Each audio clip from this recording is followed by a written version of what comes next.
Hey, good morning, guys. It's like 6 a.m. I'm here in Millburn, South Dakota, and I just wanted to make this video. It's really early. I don't like getting up this early, but gotta make deliveries, man. Gotta wake up early. Gotta do what we gotta do. Uh, I wanted to tell people I had this experience once at a truck stop. Not at this company, a different company, but and it was Hammond, Louisiana, which isn't known to be like the best town apparently. But it was like around midnight, and I just finished a long day as usual, and like I was pulling into a truck stop, backing in, and this guy, he comes up to the window, an older black dude, and his eyes are like blazing. I thought, okay, well, this is good. Um, and he's kind of like waving to me, so I roll down the window, and he's like, hey man, listen, the first thing I'm gonna say is I'm not a drug addict. I got a job. My girlfriend, I caught her cheating on me, man. I'm trying to get a hotel. And the first thing I think is like, okay, well, you probably are a drug addict. You don't have a job. So, okay, now that we got that out of the way. And, I mean, I'm not here to condemn people. I mean, the Lord Jesus Christ gives freely to anybody, okay, spiritually, whatever he has, I would imagine. And I give people cash. I just didn't have cash on me, so I said I don't have cash on me. Sorry. And then he's like, eyes still blazing. He's like holding a cup. I guess that was like his collection cup. And he's not like well dressed, but you can tell he's been kind of living hard on the street and stuff. And it was like, then he asked me if I'll go to the ATM, and he goes, "There's an ATM inside," and I said, "Yeah, I don't know, I don't know." I said, "I'm tired, I'm just gonna finish and park here." And then he pulls out a knife, not like aggressively or like threateningly, like he's gonna hurt me with it, but he's just showing me that he has a knife, and he kind of holds it sideways. And he goes, "Look, if you give me money, I'll trade you the knife." So I thought, oh, that's I guess there's a man offering to sell me a knife at midnight. I said to him, I said, you realize that you're holding a knife asking me for money, right? And he goes, what? And I said, you're holding a knife asking me for money? And he goes, oh. And then he kind of like walked away, and he disappeared into the night. It's like, oh. Yeah, stuff like that. It's like, I mean, where did we get to? It's like, this is like a person, man. And like, think about how this guy's living. He's going around basically like passive aggressively robbing people just to get a few dollars so he can have a place to sleep or eat and whatnot, or perhaps to feed his habit. And it's like, who am I to like condemn this guy or anybody really, right? I mean, we don't know his story. He could have been like a normal regular person in society, and he fell on hard times, and it's like, what is he going to do? It's like, oh, it's like the way we treat the homeless people and these people. It's like, oh, get a job, loser. I'm not going to give you money. It's like, these are people. These are like human beings. These were once like children that played on a swing, you know? It's the same like the prostitutes at the truck stops. They call them lot lizards. I mean, like we're calling a woman a lizard. This is a person that's selling her body to truck drivers for favors because she needs the money. And that's her way of making a living at the time. And it's like, but again, we have such this attitude about the homeless and these kind of fringe people in society. It's just like, oh, get a job, loser. They deserve what they got. They made mistakes in life, on and on and on. And like, it's just like, how this sense of righteousness that we have, where does that come from? I mean, the righteousness just to flippantly disregard and label people as just being total scum. I mean, I think it was in Mark 2:16, the Pharisees, they saw, and I'm paraphrasing here, but it was something to the effect that like Jesus was like hanging out with these like sinners and tax collectors, and like the Pharisees, I think, and then some of the disciples were like, hey, master, what are you doing like hanging out talking to these people, basically? Like, these guys are scum, they're losers.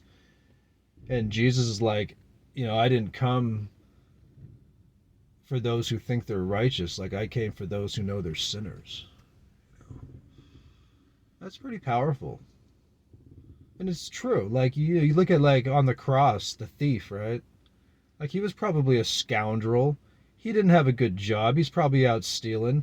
But again, when you get in these cycles of this kind of life for whatever reason, and, we can sit there and say they deserved what they got, or they didn't go to school, they maybe told people off, or maybe they were like, they made mistakes. Like, maybe that black guy was like in the military when he was 19 and he told the colonel of the brigade he thought like the Iraq war was a scam. No, I don't know. My point is, like, you never know. Like, they start off bad, okay? And like, who's going to give that guy a job? Are you going to hire him? I mean, maybe he has like even family members that are rich and they won't even hire him. I mean, what's he going to do? Oh, don't give him money. He's just going to use it for drugs. It's like, who are we to determine what he's going to do with his money for? And let's just be totally honest. If you're on the streets, I mean, maybe you'll want some food and also like a chemical boost that day just to get through the day. I mean, who are we to really say like, oh, yeah, well, he's an addict. Yeah, maybe he is. Jeez. Like, we drive by these people, and I mean, even if you don't have money, guys, just wave to the homeless person, say hi to them, smile at them, acknowledge them as a person. And yeah, maybe there's certainly ones that don't want to work, and maybe they're like gypsies or hippies type of thing, and that's cool. You get some of that in the inner cities, like in San Francisco or other cities. There's pockets of people who don't want to work, eccentrics. They want to live off the land. And then there is like groups of people who are genuinely mentally ill and do have substance issues. Uh, they just started off wrong. I mean, we don't know these people's backgrounds, man. You never know. Everybody has like a story, man. These are like human beings with souls, all right? It's like, if we are getting to a point where we're feeling puffed up by condemning others or looking down on them, then that's a problem, okay? I mean, even the criminals, people that commit crimes, like, they need prayer, okay? People that are mean to people or hurt people or steal from them, like, there's something wrong with them. And there's also, like, they need help, okay? And the victims need help too. That's why, like, Jesus said to pray for your enemies, because there's something there that's real. Okay, you pray for people that hurt you and you forgive them, because that takes the weight off you, so you're not a bitter person, and you want change for the other person so they do good things instead of doing like bad things, But look, if you live like a decent life, and you're an accountant with 2 white kids, and you live in the picket fence neighborhood, and you go to the church, and God bless those people. Those people are good. I mean, if that's the way you've lived on the straight and narrow, that's great. I mean, good for you. God bless you. But don't look down on other people just to like reaffirm whatever you think you've succeeded in life. Oh man. But yeah, there's like random stuff that happens. Like, I was in a truck stop once, and no, I was walking out of the truck stop, And I've been approached by like lot lizards, they call them. I'm like, listen to me, like now I'm calling them lot lizards. Terrible. And no, but this guy pulls up and he goes, "Hey," he said, "do you know where the adult bookstore is?"